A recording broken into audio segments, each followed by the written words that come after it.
ad-Dajjal reviendra appeler de nouvelles personnes, de nouveaux gens qui ne répondront pas en lui et qui n'auront pas foi en lui et qui ne le suivront pas et qui n'accepteront pas son discours et son prêche. Une nouvelle catégorie de personnes qui n'est guère comme la première. Ils ne suivront pas Al-Masih ad-Dajjal et ils ne croiront pas à Al-Masih ad-Dajjal et ils ne seront pas tentés par Al-Masih ad-Dajjal. Puis le messager d'Allah alayhi salatu wassalam nous dit, et alors Al-Masih ad-Dajjal, lorsqu'il les aura abandonnés, ces gens se retrouveront le lendemain touchés par la pauvreté et plongés dans la misère et plongés dans la nécessité et dépourvus et privés de leurs biens, de leurs ressources et de leurs richesses. Pourquoi? Car ils auront refusé de suivre Al-Masih ad-Dajjal. Car ils n'ont pas voulu croire en Al-Masih ad-Dajjal. Ils seront alors privés de leurs richesses et de leurs ressources. Et ils seront alors plongés dans la pauvreté et la misère. Une épreuve pour eux. Et un test pour eux. Allah ne nous a-t-il pas dit: et nous vous éprouverons par le mal et par le bien à titre de tentation et d'épreuve. Et c'est vers nous que se fera votre retour. Ainsi ils seront éprouvés. Et ainsi ils seront tentés. Et ils seront plongés dans la misère et la pauvreté. Et ils seront touchés par la nécessité et le besoin. Et ils seront privés de leurs ressources et de leurs biens. Naam. Puis Al-Habib al-Mustafa sallallahu alayhi wa sallam nous dit: puis Al-Masih ad-Dajjal passera devant une terre aride, un sol aride, sec, qui à l'origine ne donne aucune plantation et aucune végétation. Puis il s'écriera et il dira: fais sortir tes trésors. Et alors tous les trésors sortiront et le suivront par foule comme les mâles des abeilles. Une épreuve pour les croyants, ayyuha al-ikhwa. Une épreuve pour les serviteurs d'Allah. Une épreuve qu'Allah Jalla wa Ala apportera aux croyants pour voir ceux qui seront véridiques et sincères et ceux qui seront menteurs. Et ainsi il sortira, Al-Masih ad-Dajjal, et il éprouvera les créatures d'Allah. Il les éprouvera avec de la pluie et avec de l'eau. Il les éprouvera avec des richesses et avec des biens et avec des trésors et avec du gros bétail et du pâturage. Naam. Et ainsi croiront en lui ceux qui croiront en lui. Mais certes ceux qui croiront en lui mais croiront en Allah Azza wa Jal. Pourquoi? Car il n'y a pas d'autre créateur excepté Allah Tabaraka wa Ta'ala. Et car Allah Jalla wa Ala est le seul qui donne la subsistance. Puis Al-Habib al-Mustafa alayhi salatu wa salam nous dit: il apparaîtra avec lui deux fleuves courants.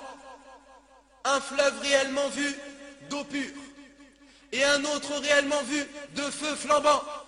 Puis il nous dit: si l'un de vous atteint le fleuve de feu, qu'il baisse sa tête, puis qu'il ferme ses yeux et qu'il boive de son eau sera de l'eau fraîche. Ce sont les paroles de qui? Ce sont les propos de qui?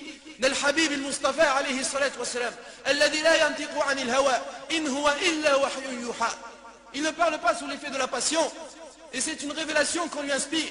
Naam, car certes la raison et l'esprit rejettent cela. Comment? Un fleuve de feu et un fleuve d'eau, et si on boit du feu, ce sera de l'eau fraîche. Naam. Car nous les musulmans, nous acceptons les paroles authentiques de la part du livre d'Allah et de la sunnah du messager d'Allah alayhi salatu wassalam, même si ces paroles dépassent la raison et l'esprit. Une épreuve ajib, ayyuha al-ikhwa, une épreuve terrible pour les croyants et les serviteurs à cette époque. Mais l'épreuve continue à grandir. Et le test s'intensifie. Et la tentation grandit, ayyuha al-ikhwa, jusqu'à ce qu'Al-Masih ad-Dajjal prétendra et présumera pouvoir ressusciter les morts. Et il prétendra être capable de décréter la vie et la mort. Na'am ayyuha al-ikhwa. Comme il a été rapporté dans un hadith ajib, rapporté par l'imam Ibn Majah, dans ses sunan et authentifié par Shaykh al-Albani, selon Abi Umamat al-Bahili radiyallahu anhu. Le messager d'Allah alayhi salatu wassalam nous dit: et parmi ces épreuves, il appellera un bédouin et il lui dira: vois-tu si je te ressuscitais ton père et ta mère? Attesterais-tu que je suis ton Seigneur? Et alors le bédouin répondra: oui.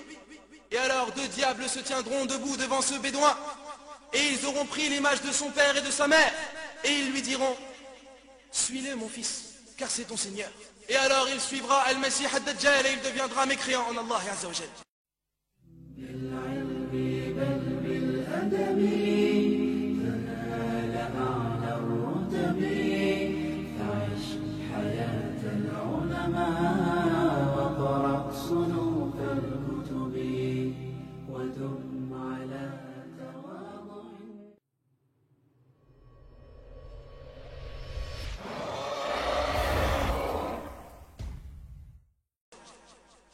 Naam, les diables seront au service d'Al-Masih Dajjal.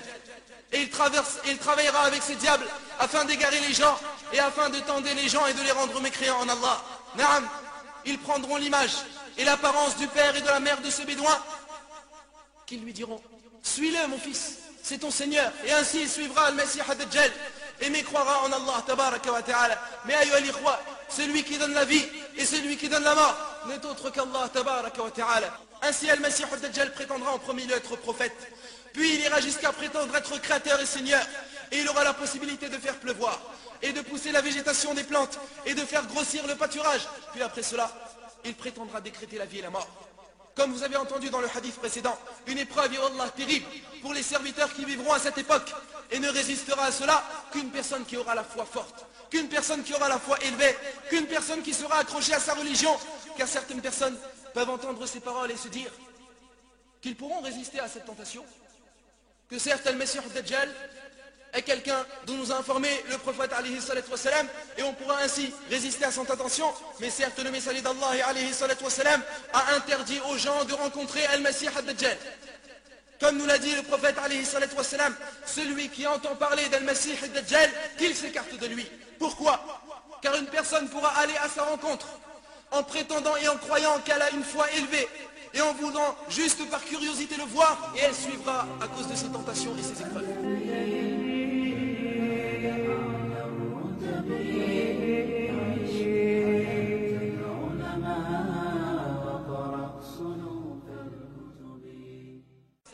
Y a-t-il donc une divinité avec Allah? Non, mais ce sont les gens qui lui donnent des égaux.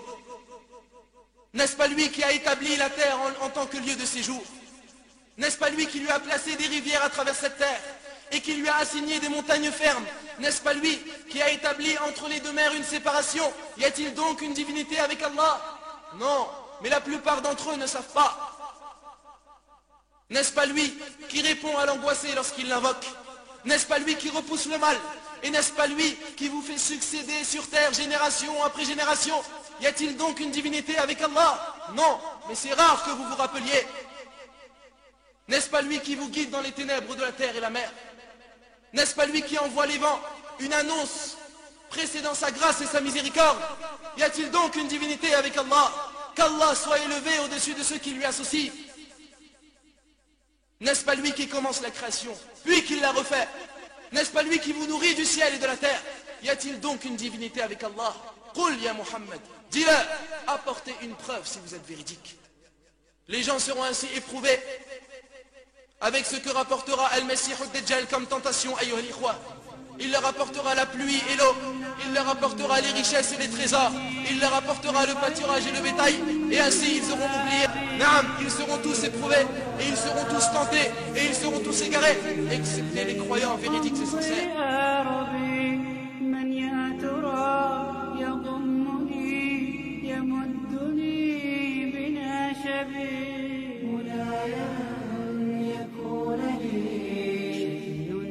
شأن الكوكب وأن أكون